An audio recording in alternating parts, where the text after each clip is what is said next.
Good afternoon, everyone. Today's training topic is the Summer Food Service Program Procurement 101.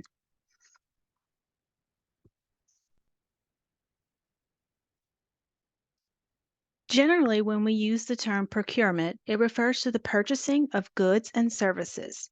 Procurement is an important part of operating child nutrition programs because federal dollars are being used to purchase goods and services. Therefore, sponsors need to understand and comply with local, state, and federal procurement guidelines to make sure the federal dollars are spent wisely. The procurement regulations were put into place to ensure that proper practices are used when purchasing goods and services. The procurement process is also in place to ensure that improper practices, such as nepotism, improper awards, kickbacks, incentives, and other improper practices are not used when purchasing goods and services.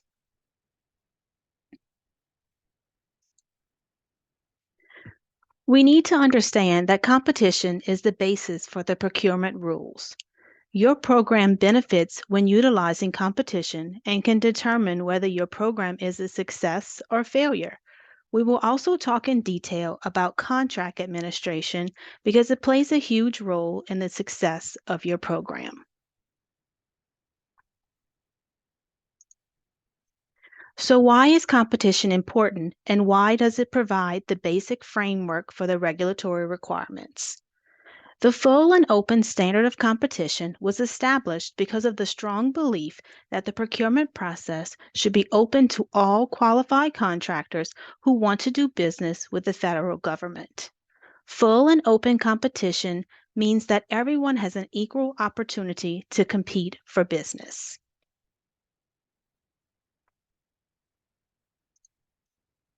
Leveling the playing field means that procurements are being conducted competitively. It means that all suppliers have the same opportunity to compete. Fairness and integrity encourages vendors to compete. Vendors don't want to compete when the process isn't fair and doesn't promote integrity. When the competition is fair and transparent, they can spend their time conducting their businesses rather than attend bid openings. The more players there are in the market, the more competition that exists. This drives costs lower and provides higher quality. If vendors know others are competing for your business, they are going to provide you the best price possible. Program integrity is a high priority, and there have been many serious findings in the area of procurement and OIG audits. Our program amounts to billions of dollars, and the procurement amounts to approximately half of the cost. Competition is more than just about procurement requirements. Competition drives the procurement process. The procurement process is a multi-step process for obtaining the best goods and services and the best possible price. These steps are part of the administration of the contract. Effective contract administration ensures that procurement procedures are well thought out, reflect needs, are completed properly in compliance with regulations, and in the end are managed properly at the contract award level. The steps in this multi-step process include procurement planning, forecasting one's needs, choosing the appropriate procurement method, developing a solicitation, advertising the procurement, evaluating proposals or offers, awarding a contract or making a purchase, and managing the resulting contract and keeping the documentation. You can see that the procurement process is not just the solicitation and awarding of a contract. Awarding the contract is just the beginning of the process. Once a contract is awarded, the real work begins. This is known as contract management. Each summer feeding sponsor must have documented procurement procedures. Your procurement plan is your guide for how you intend to conduct procurement. A procurement plan provides free and open competition, transparency in transactions, comparability, and documentation of all procurement activities. The summer feeding sponsor must maintain the procurement plan and records of all procurement documents on site for the state agency and/or USDA to review. Next week's training, we will specifically focus on the procurement plan for summer feeding sponsors. A sample procurement plan can be found under the procurement section on the CNP website. There is a link on this slide along with a snippet of what it looks like. Please note that this is a sample plan. Again, in next week's training, we will specifically focus on procurement plan for summer feeding sponsors. Please make sure to register and attend this training, where we will go over procurement plan in more detail.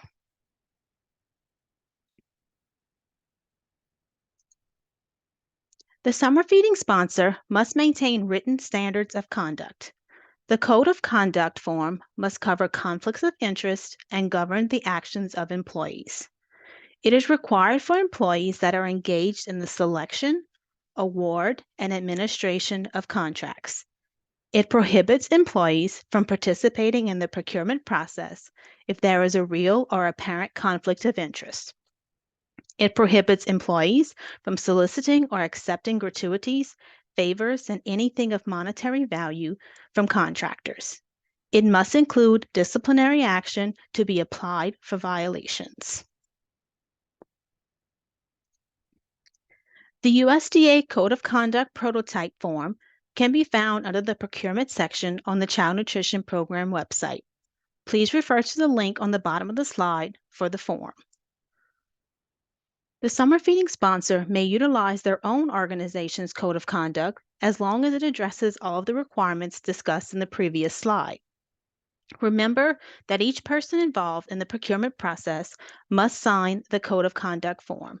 It is a requirement for participation in the summer food service program. Program integrity is a main focus of USDA. To that end, USDA has included procurement as an integral part of the administrative review process for all programs. The procurement regulations are not new. The concentrated focus on the procurement process and ensuring program integrity has been in effect for approximately 4 years. Unfortunately, we are still finding a significant number of sponsors that are not completing the procurement process for purchases and others who are utilizing it incorrectly. It is for this reason that we continue to have trainings on this very important topic.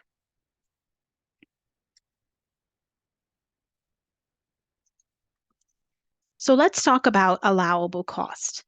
For a cost to be allowable, the purchase must be necessary to operate the program. The purchase must contribute to providing reimbursable meal to an eligible child. The cost must be reasonable. The cost must be properly assigned to the activity that benefits from the cost. In other words, purchases that were made for the summer food service program could not be used in the CACFP program. The cost must be treated consistently across programs.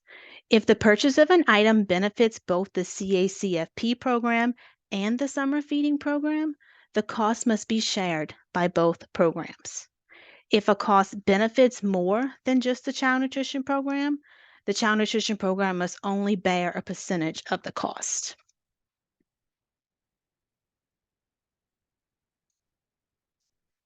Some allowable costs are compensation of employees and fringe benefits, the cost of material and supplies, the cost of membership, subscriptions, and professional activity costs, and conferences where the primary purpose is disseminating technical information and is necessary and reasonable for successful performance of the summer program.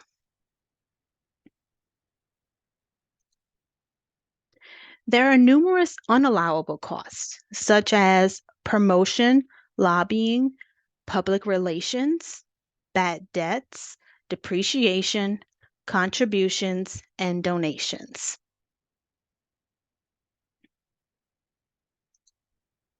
Additional unallowable costs would be the purchase of equipment and vehicles, the purchase of non-creditable food items, excessive administrative salaries, labor expenses for staff that have not been approved by the state agency through the online application, and payments for audits that are not required by the state agency.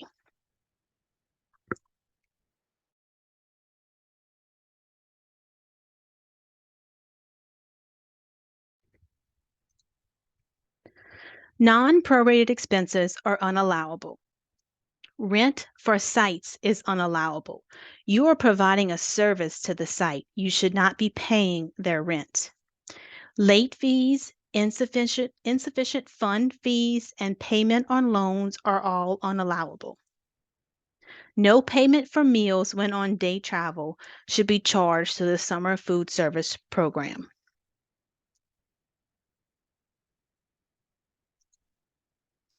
This is the main takeaway on the topic of procurement. Every dollar that you spend of the federal government's money must be procured by one of the 3 procurement methods allowed by USDA.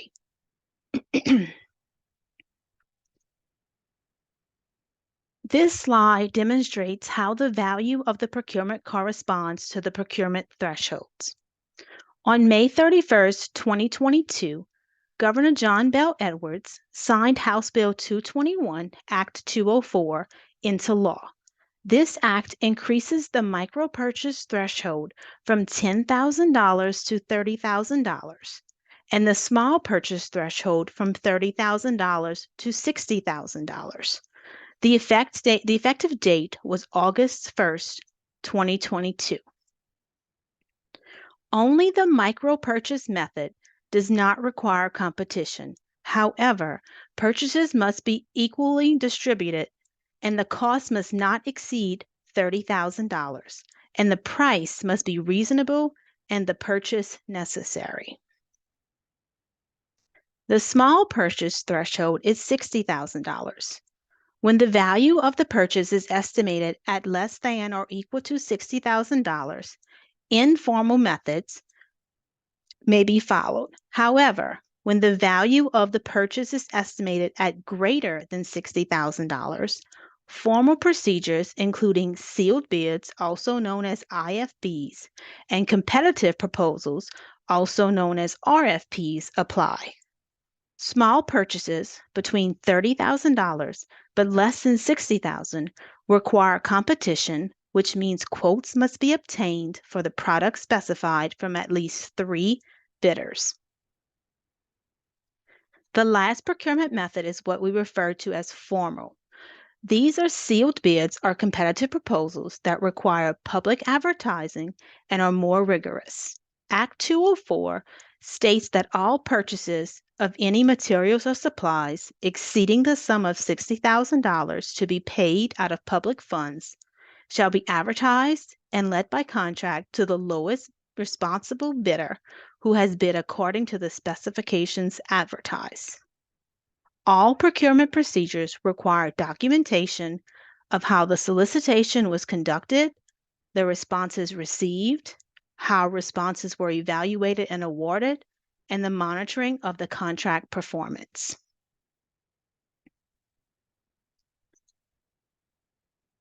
Sponsors must complete a cost-price analysis in connection to every procurement. This helps in determining whether you need to conduct a formal or informal procurement. A cost analysis must be completed for all formal procurements. Prior year cost records can be used. If a sponsor was under the $60,000 threshold last year, but is expanding the program, a formal procurement method may need to be used. The sponsor is responsible for ensuring that the proper method is being utilized.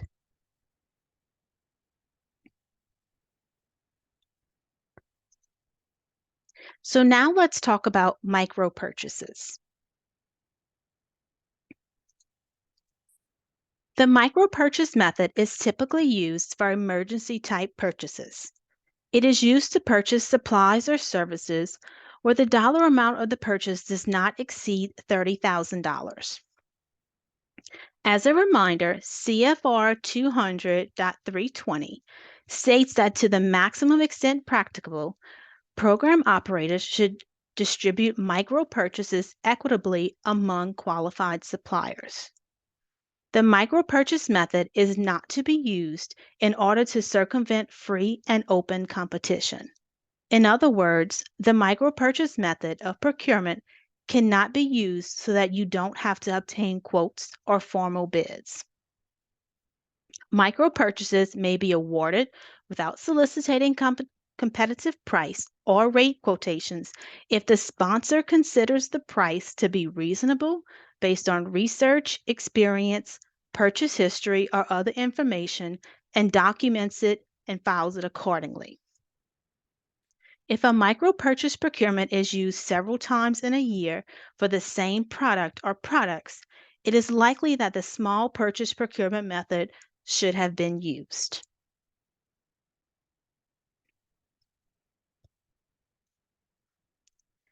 Program operators should distribute micro purchases equitably among qualified suppliers.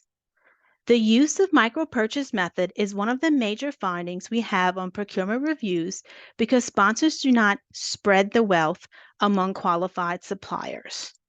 An exception to spreading the wealth would be when a sponsor or site is in a small town that has only one grocery store and the next closest grocery store is 40 miles away. If this is the case, it should be reflected in the procurement plan.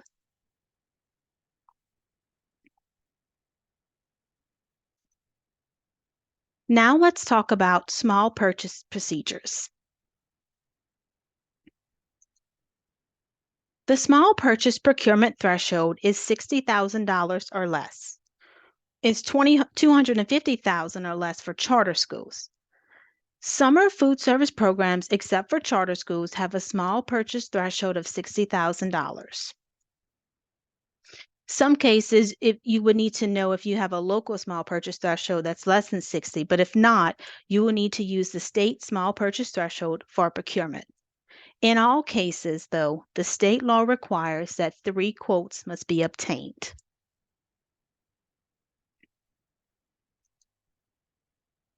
When utilizing the small purchase procurement method, commonly referred to as quotes, you must have written specifications and provide them to each vendor. These specifications should provide clear and accurate descriptions of all products and technical requirements. Price quotes must be obtained from at least 3 responsible and responsive vendors, and of course, you must document all quotes and maintain them on file.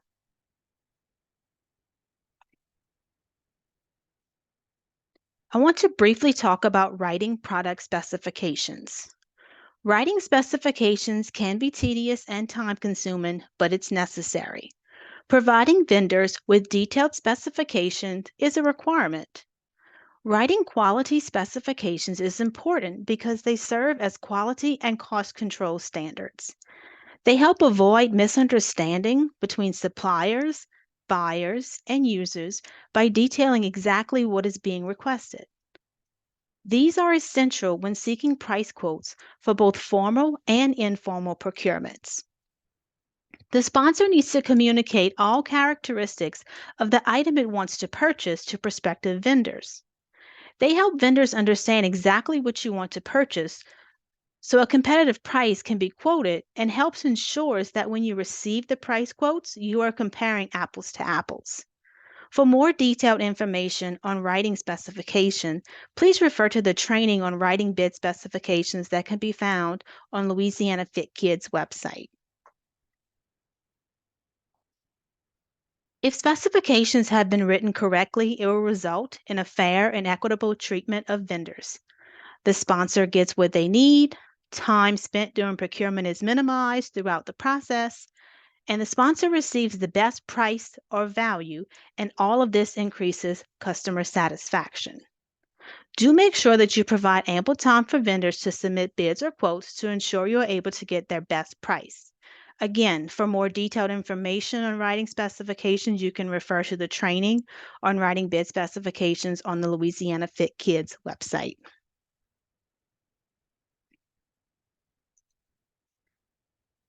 When awarding small purchase procurements, the sponsor should award to the responsive and responsible vendor that has the lowest price.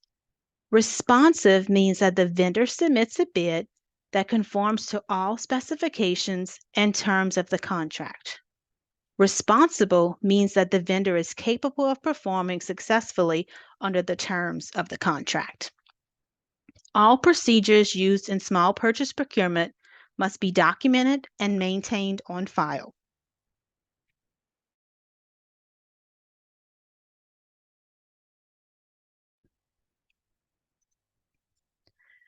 USDA requires quotes to be obtained from at least 2 sources. However, Louisiana revised statute states that 3 documented quotes are required for purchases between $30,000 and $60,000.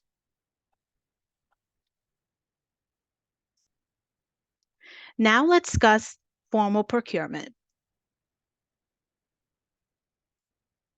When the value of the purchase is expected to exceed the $60,000 threshold, use one of the following: competitive sealed bidding, commonly called an invitation for bid or IFB, or a competitive proposal, commonly called a request for proposal or RFP.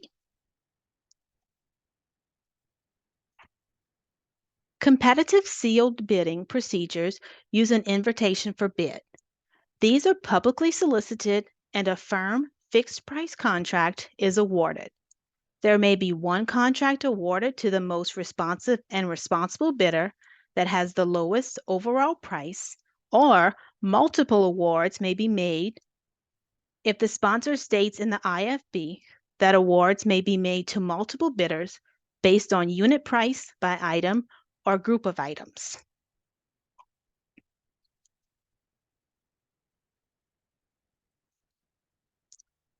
You would use an IFB when there is a complete set of specifications of products and services.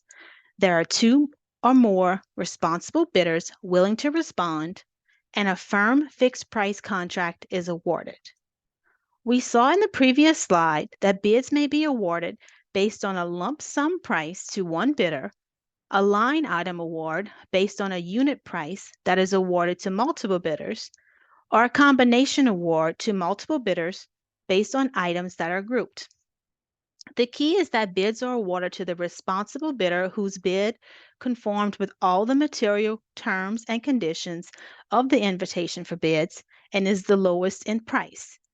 The sealed bid method, or IFB, is the preferred method when a complete, adequate, and realistic specification or purchase description is available and 2 or more responsible bidders are willing and able to compete effectively for the business.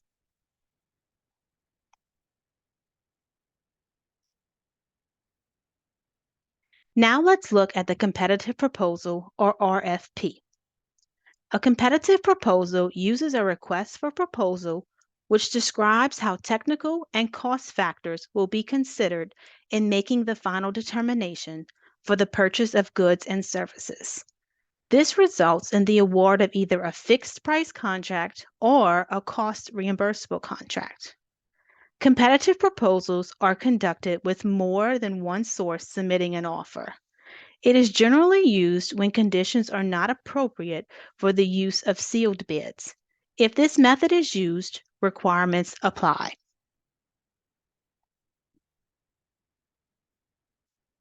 If you are utilizing an RFP, a set of weighted awarded criteria in the form of a weighted evaluation sheet must be included. There is a sample request for proposal scorecard in the sample procurement plan. This is a snippet of the sample here on the slide. Award criteria are included, but may be changed by the sponsor as needed. Price is not the only factor, but it must be the primary factor in awarding the contract. Price must count for more than any other factor. Again, this type of procurement is typically used for a service or when a service is involved. It is not typically used for purchase of food and supplies where vendors are bidding on the same products and price is the important factor.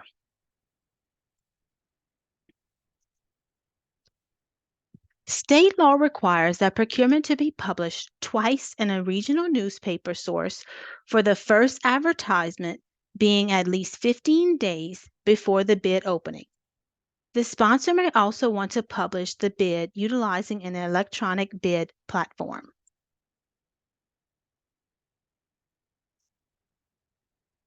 The advertisement must contain a general description of the item to be purchased, the deadline for submitting questions and the date that written responses will be provided, the date of the pre-bid meeting and if attendance is required. A pre-bid meeting is not required, but if you plan to have a pre-bid meeting, it should be included in the advertisement. You must include a deadline for submitting proposals, both the date and the time. The address where the solicitation can be obtained must be included in the advertisement. And as always, if any information provided to the public, the USDA non-discrimination statement must be included.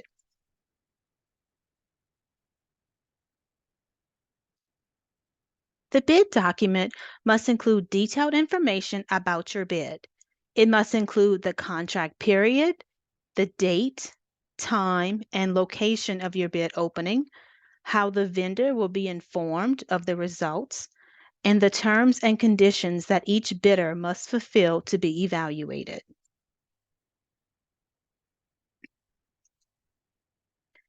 The bid document must also include benefits to sponsor if contractor does not perform as contracted.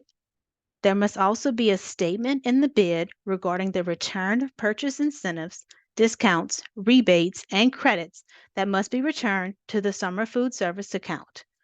If the sponsor is going to allow piggybacking, it must be included in the original bid document. If the sponsor is going to allow an escalation or de-escalation of prices based on a cost index, that also must be included in the original bid document.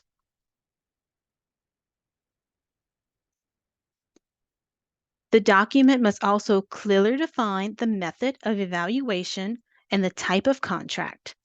Any specific bid procedures must be included in the bid document. A statement must be included that requires the sponsor and vendor to give access to the program and documents by the state agency, USDA.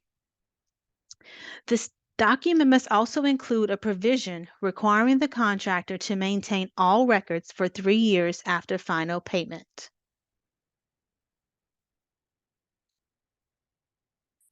The sponsor must provide a description of the order process that will be expected from the winning vendor. The bid document must also include the statement of non-inclusion, debarment, and lobbying certificates and lobbying activities.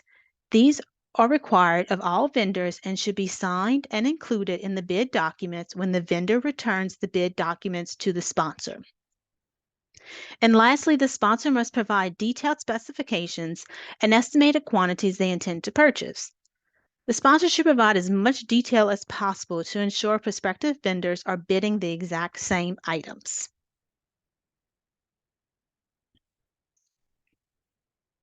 For RFP awards, the contract is awarded to the bidder whose proposal is both responsive and the most advantageous to the sponsor.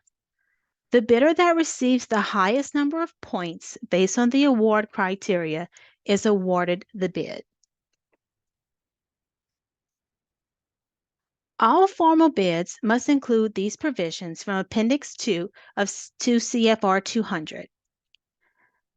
The bid must include administrative, contractual, or legal remedies the sponsor plans to take if the vendor breaches the contract.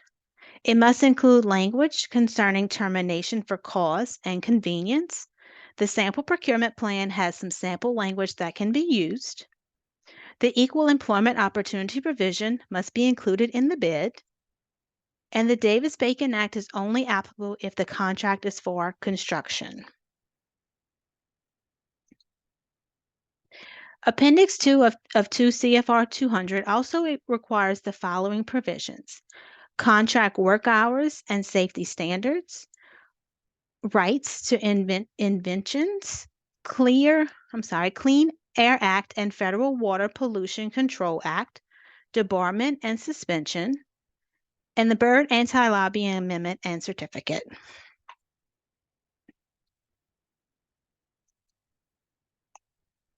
It also requires the procurement of recovered materials, minority businesses, women's enterprise, and labor surplus, and Buy American if applicable.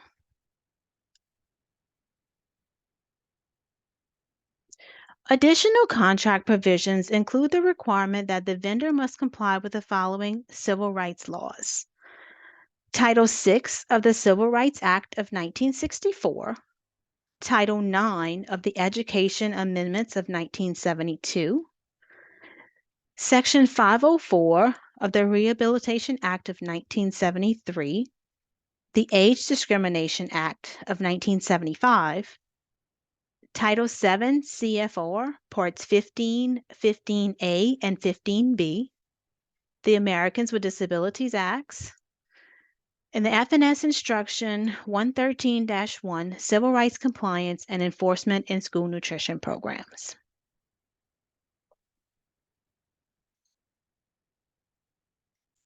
Geographic preference is not allowed in formal procurements except when purchasing locally grown or raised unprocessed agricultural products. Geographic preference can be used as an additional scoring criteria to provide preference points for the purchases of locally grown or raised agricultural products. Sponsors participating in summer food service program may apply a geographic preference when procuring unprocessed, locally grown, or locally raised agricultural products. When utilizing the geographic preference to procure such products, the sponsor has the discretion to determine the local area to which the geographic preference option will be applied. Therefore, there's no definition of local, so the sponsor determines what will be considered local.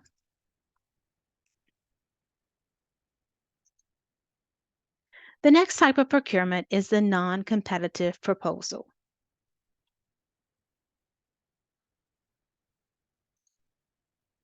This procurement method is used if items are available only from a single source when the award of a contract is not feasible under small purchase, sealed bid, or competitive negotiation.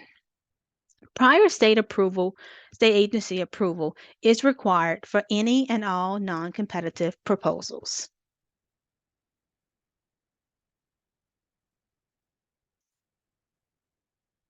Contracts that have been awarded by the State of Louisiana Office of State Purchasing may only be utilized by the sponsor if all the federal requirements are met.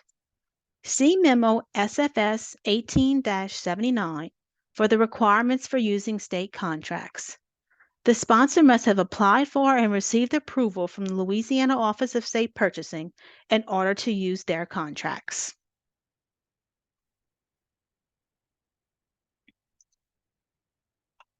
Now let's talk about determining method of procurement.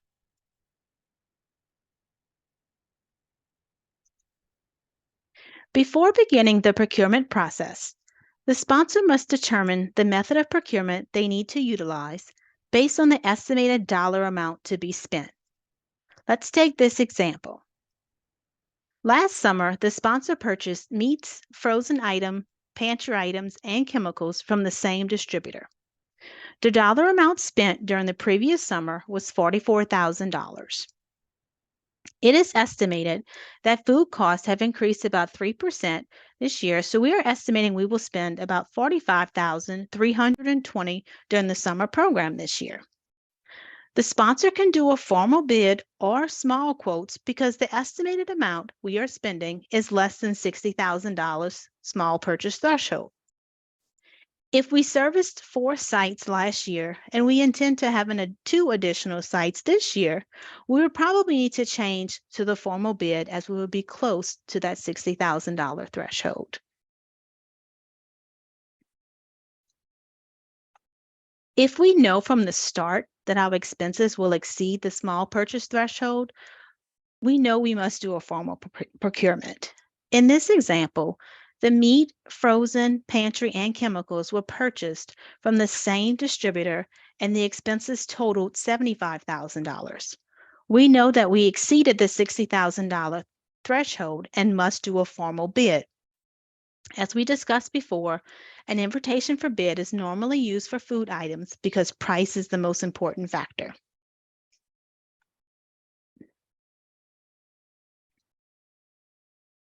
When you have a finding on procurement during a state agency review, it is very important to correct the issue. If the state agency comes to your organization to review your procurement documents at a later date and the problems have not been corrected, the state agency can determine the finding as a serious deficiency. The state agency or USDA could determine that fiscal action needs to be taken.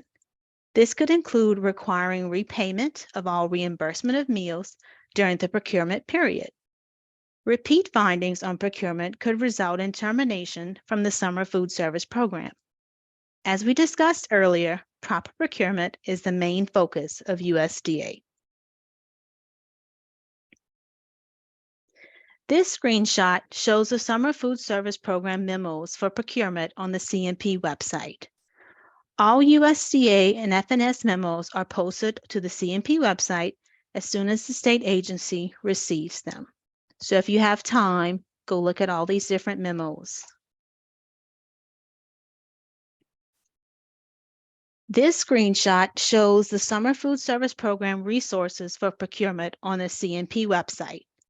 A link to the allowable and unallowable expenses, as well as applying the procurement standards in Summer Food Service Program, have been added to the slide for your reference.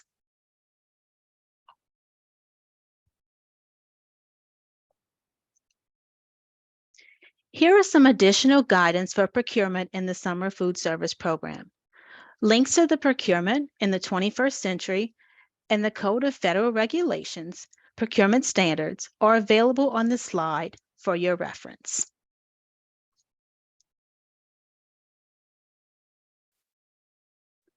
Next week, we will have a training that will specifically focus on procurement plan for summer feeding sponsors. Please make sure to register and attend this training where we will go over the procurement plan in more detail. A link to the registration is on this slide.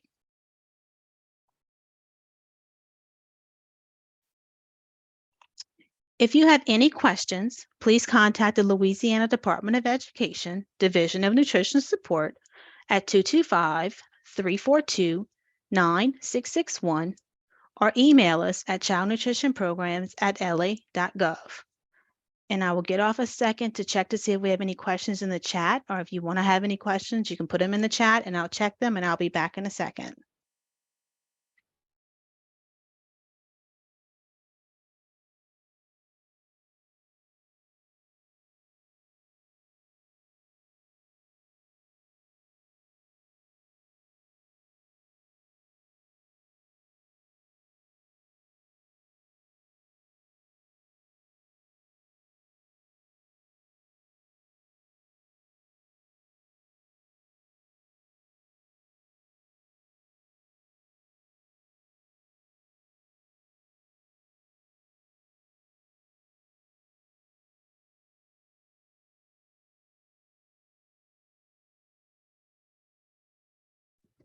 At this time, I'm not seeing any questions in the chat box, but again, if you do have any questions, please give us a call or email us at childnutritionprograms@la.gov, and please refer to those different resources that are provided on the slides because they can be very helpful.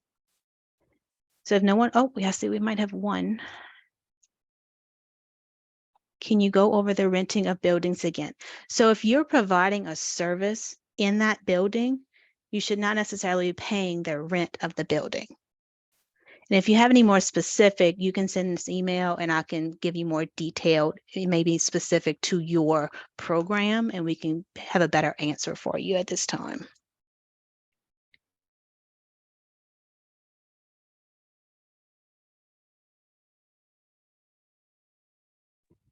Well, if there are no further questions, thank you for listening. Again, if you have questions, please let us know. And please tune in on Tuesday for the procurement plan. And that's going to be specific to summer feeding sponsors. It's not necessarily going to be for school food authorities. This could be for non-school food authorities. And we're going to focus on the procurement plan. So thank you, everyone.